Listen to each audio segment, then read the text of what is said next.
Hello दोस्तों, स्वागत है आपका अपने YouTube channel the learning circle में। मैं हूं लक्ष्मी नारायण यादव।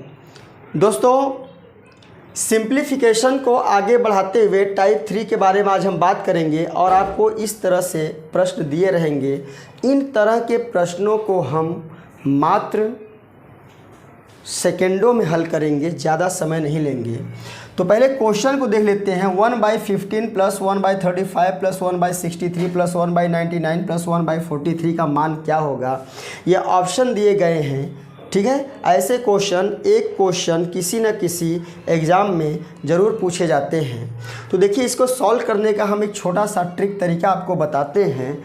उस तरीका के आधार पे आप इसको हल करेंगे।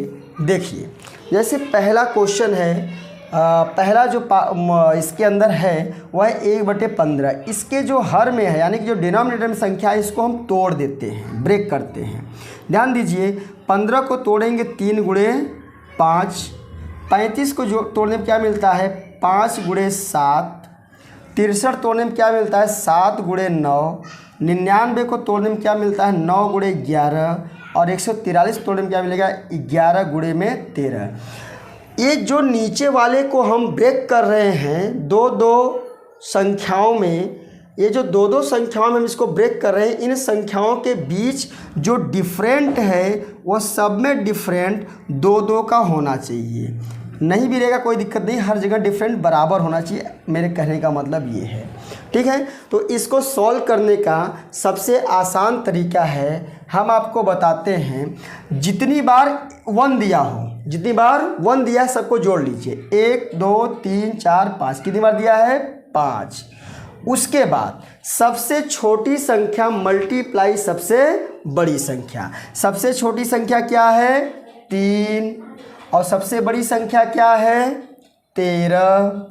क्या मल्टीप्लाई कर दिया, 5 में 5/3 × 13, तो 5/13 = 39। ये आपका आंसर तैयार हो गया। 5/39 ए वाला ऑप्शन हमारा सही है। और दूसरा भी इसमें रूल होता है, ये तो इस प्रकार के ही क्वेश्चन पे लागू होता है। अगर वहाँ पे प्रश्न को थोड़ा अलग से विस्तार कर दिए, जैसे n+1 या n+2 दे दिया जाए, तो यहाँ पर ये हमारा जो ट्रिक है ये काम नहीं करता है। उसके लिए हम करते क्या है, मान लीजिए, चलिए जो चीज़ है वही फिर इसके लिए हम क्या करेंगे, ध्यान दीजिए।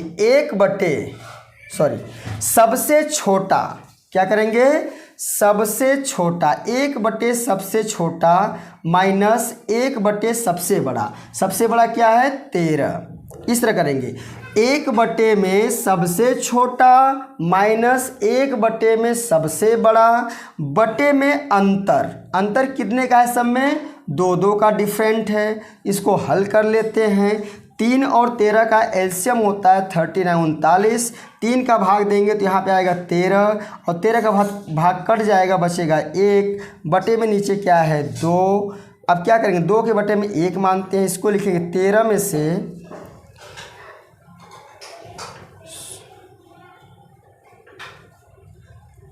से 1 जाएगा तो 12/39 × 1/2। गलत हो गया, 1 मिनट। 1/, सबसे छोटा माइनस 1/, सबसे बड़ा, बटे में सारो अंतर। 39 3 से काट दिया, 13 यहाँ 3 बचेगा, गलती है, 13 यहाँ 39, 3 हो गया। क्या हो गया, ये 3 हो गया। तो 13 में से 3 गया तो 10/39 × 1 ऊपर 2 नीचे, 2 से काट दिया 5, आ गया हमारा आंसर 5/39। ये दूसरा नियम है। सबसे छोटा 1/, सबसे छोटा माइनस 1/, सबसे बड़ा, बटे में जो भी अंतर इसके अंदर है, फिर इसको हल करते हैं तो दोनों का आंसर हमारा सेम आया है। ठीक है, आइए हम प्रश्न नंबर 2 पे चलते हैं।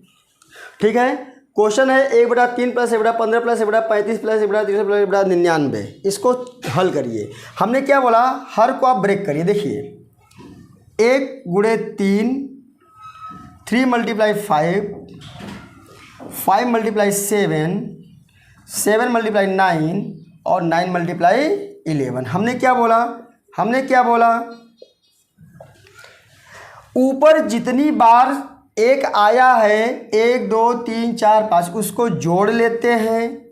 उसके बटे में सबसे छोटा और मल्टीप्लाई सबसे बड़े का हम गुणा कर लेते हैं, हमारा आंसर आ जाता है 5/11।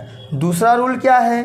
दूसरा रूल है हमारा 1/, सबसे छोटा 1 माइनस 1/, सबसे बड़ा अपॉन में जो इनके बीच अंतर है। देखिए अंतर कितने का है? 2 का। कितने का अंतर है? सब में 2 का अंतर है। ठीक है, सब में 2 का अंतर है तो 2 लिख लिया। इसको हल कर लिया। 11 कम 11, 11 से गया 10, 10/11 गुणे 2/1 आगे ऊपर 2 नीचे 2 से काट दिया 5, आ गया हमारा 5/11। ऑप्शन नंबर हमारा डी सही है। आइए दोस्तों हम क्वेश्चन नंबर 3 के बारे में चर्चा करेंगे। इसमें हमें जो हर दिया है इस हरों को तोड़ना नहीं है, पहले से टूटा हुआ है। ठीक है, पहले से टूटा हुआ है। देख लीजिए 1 गुणे 2, 2 गुणे 3, 3 गुणे 4, इसी तरह से डैश डैश। देखो यहाँ पे लिख दिया n+1। इसको कैसे हम सॉल्व करेंगे ध्यान से देखिए। पहले इसको देख लीजिए 1 गुणे 2 कितने का अंतर है? दोनों में 1 का। इसमें कितने का अंतर है? यानी कि सब में अंतर 1 का होना चाहिए। तो पहले हम लिख देते हैं अंतर हमारा क्या हो गया? 1। रूल हमने क्या बताया? 1/, सबसे छोटा कौन है? 1 माइनस 1/, सबसे बड़ा क्या है हमारा? n+1। इसके बटे में क्या है? अंतर क्या है? 1। अंतर 1 अपॉन में 1 है, उसको लिखिए न लिखिए कोई फ़र्क नहीं पड़ता है। ठीक है, अब यहाँ पे हम क्या करेंगे? n+1 क्या कर लेंगे? एलसीएम ले लेंगे। तो n+1 का मल्टीप्लाई इसमें करेंगे तो n+1 आएगा, और n+1 का डिवाइड कर देंगे कट जाएगा, 1 1 जा 1 आएगा माइनस में, और प्लस माइनस कट गया, हो गया हमारा n/n+1। इसमें ध्यान दीजिए हमको इस रूप में तो क्वेश्चन का आंसर दिया नहीं गया है। क्वेश्चन का आंसर दिया है 1 से छोटा 1 से बड़ा, ऑप्शन 1/2 से छोटा 1/2 से बड़ा। तो आप देखिए हम कैसे अनुमान लगाएंगे। मान लीजिए अगर n की वैल्यू मान लेते 4 है, ऊपर 4 हो गया, यहाँ अगर 4 रखते हैं 4 1 कितना होता है? 5। अगर 4 ऊपर की संख्या अगर छोटी है और नीचे की संख्या बड़ी है तो हमेशा छोटी में बड़ी संख्या का जब हम डिवाइड करते हैं वह संख्या का, उस संख्या का जो मान होता है हमेशा वह 0 से छोटा आता है। तो इसका मतलब ये जो आंसर होगा हमारा वह 1 से छोटा होगा। आइए हम प्रश्नों को आगे बढ़ाते हुए चलते हैं। इस बार हमारा क्वेश्चन है 1/में 1/1 × 2 + 1/2 × 3, इस तरह से dash dash dash plus last वाला जो नंबर है 1/99 + 100 दिया है। यानी अगर हम इसमें देखें तो सारी जो गुणनखंड के रूप में यानी फैक्टर रूप में जो तोड़े गए ये हमारे संख्याएं हैं, उन संख्याओं के बीच का जो अंतर है हर जगह क्या है? 1 है, यानी अंतर हमारा 1 है। ठीक है, उससे कोई मतलब नहीं, हम देख लेते। सब में समान अंतर होना चाहिए, हमको पता है। और यहाँ पे जो सबसे बड़ी नंबर है वो 100 है, और इसमें सबसे छोटी नंबर क्या है? 1 है। हमने क्या बोला?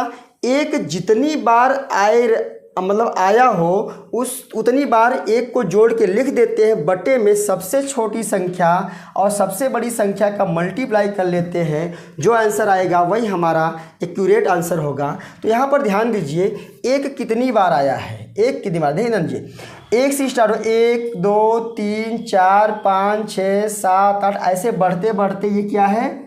99 है। क्या है? 99 बार 1 आया हुआ है। कितनी बार आया हुआ है? 99 बार। तो हो जाएगा हमारा 99 बटे में सबसे छोटी संख्या मल्टीप्लाई सबसे बड़ी संख्या, तो हो जाएगा 99 बटे में 100। देखिए सेकेंडम हो रहा है नहीं हो रहा है? हो रहा है। ठीक है, ये हमारा आंसर है। आइए क्वेश्चन 5 को देखते हैं। 1/5 × 6 + 1/6 × 7 + 1/7 × 8 प्लस डैश डैश डैश के पहले 20 पदों का।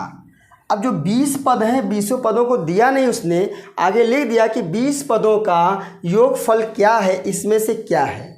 ठीक है, तो ध्यान दीजिए इसको तोड़ा है, इसको भी तोड़ा, इसको भी तोड़ा। इसके बाद हम बढ़ेंगे तो ये 7 गुणे 8 है, तो 8 गुणे 9, 9 गुणे 10, 10 गुणे 11, 11 गुणे 12, इसी तरह से बढ़ते बढ़ते कहाँ तक जाएगा 20 पदों से। अगर ये जो हमारा 20 पद है, निकालना है पदों की संख्या, 20वां पद क्या होगा, तो 20 में से अगर हम ये पहली संख्या को घटाते हैं और उसमें एक जोड़ देंगे, कितना हो गया ये 20 में से 5 जाएगा तो कितना हो गया, नहीं 20 पदों का हमारा क्या होगा, सॉरी ये पहला पद 5 से स्टार्ट हुआ है और 5, 6, 7, 8, 9, 10, 11, 12, 13, 14, 15, 16, 19, 20 इस तरह से बढ़ता जाएगा। पदों की संख्या 20 तक जाएगी, यानी 20, 5, 25, 20 पद है तो 20, 5, 25 होना चाहिए। 25 उसमें से कम, क्यों, क्योंकि ये पहला 5 तो उसमें आया हुआ है। ठीक है, देखो यहाँ से अगर ये 5 है पहला और 20 पदों तक पूछ रहा, तो 20 में अगर 5 को हम जोड़ते हैं तो कितना आता है 25, तो लास्ट वाला 1/25 नहीं होगा, 1/25 नहीं होगा, उसमें होगा क्या, वह जो ये जो पद है यह भी इसमें शामिल है, इसलिए कुल मिला के वह हो जाएगा 1/24 गुणे 25 होगा। क्या होगा, 1/24 गुणे 25 होगा। तो इसको कैसे हम हल करेंगे उसको आप ध्यान से देख लीजिए। हमने क्या बताया है, कुल संख्या को जोड़ लेते हैं। पूरी संख्या कितनी जोड़ लेते हैं, सारी संख्या। कितनी संख्या है 20, 20 पद है तो 20 लिख दिया हमने ऊपर, एक 20 बार आएगा तो 20 लिख दिया, बटे में सबसे छोटा इंटू सबसे बड़ा, काट दीजिए, 5 चौके 20, 4 बटे में 25। अब 4 में 25 का डिवाइड कर दीजिए आप, 25 से कम 25, 15, 0, 6, 0.16 ये हमारा आंसर आपको मिल जाएगा। ए वाला ऑप्शन सही है। इसी के साथ आज का हमारा ये क्लास समाप्त होता है। इसके आगे के और भी सारे प्रश्नों को लेकर हम आएंगे, तब तक के लिए नमस्कार।